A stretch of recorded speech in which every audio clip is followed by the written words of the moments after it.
एक बार एक लड़का था जो गुणी, कलाकार और दिखने में अच्छा और बहुत बुद्धिमान था, जैसे एक स्वाभाविक नेता। ऐसा कोई जिसे हर कोई अपनी टीम में चाहता था, मगर वो बहुत स्वार्थी और गुस्सैल था। जब उसे गुस्सा आता था तो वो बहुत खराब चीजें बोलता और करता था। इतना कि उसके आसपास कौन है इसका भी लिहाज वो नहीं रखता था, और अपने दोस्तों का भी नहीं। इसलिए उसके बहुत कम दोस्त थे।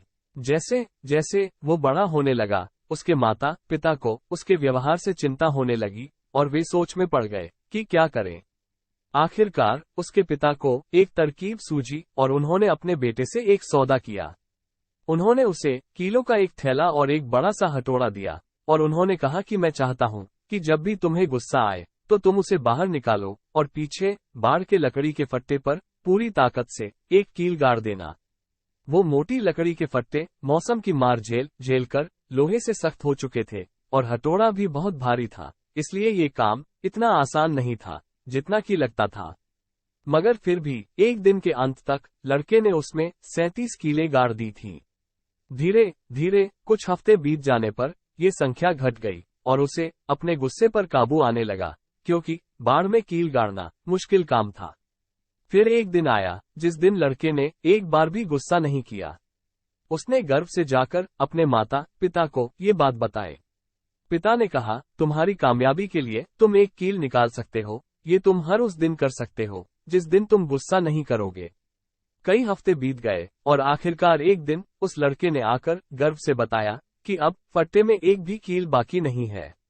पिता ने उससे उनके साथ बाड़ देखने चलने को कहा, और उन्होंने कहा कि तुमने बहुत अच्छा काम किया है बेटे, मगर मैं चाहता हूं कि तुम वो छेद देखो जो बाढ़ में रह गए हैं। अब चाहे जो हो जाए, बाढ़ कभी भी पहले जैसी नहीं होगी। गुस्से में कही और करी बातें भी ऐसे ही निशान छोड़ जाती हैं, और दाग हमेशा रह जाता है। अब तुम कितनी भी दफा माफी क्यों न मांग लो, और कितने भी साल क्यों न बीत जाए, फिर भी दाग रह ही जाते हैं। बातों की चोट भी हाथों की चोट जितना ही दर्द देती है। लोग इस बाढ़ से ज्यादा कीमती हैं, और वो हमारी मुस्कान और हमारी कामयाबी का कारण बनते हैं।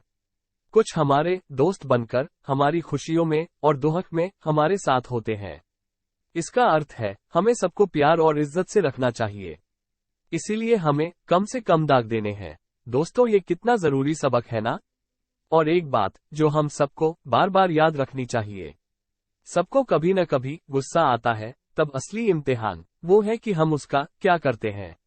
अगर हम समझदार हैं तो हम अपना समय पुल बनाने में लगाएंगे, ना कि बाढ़।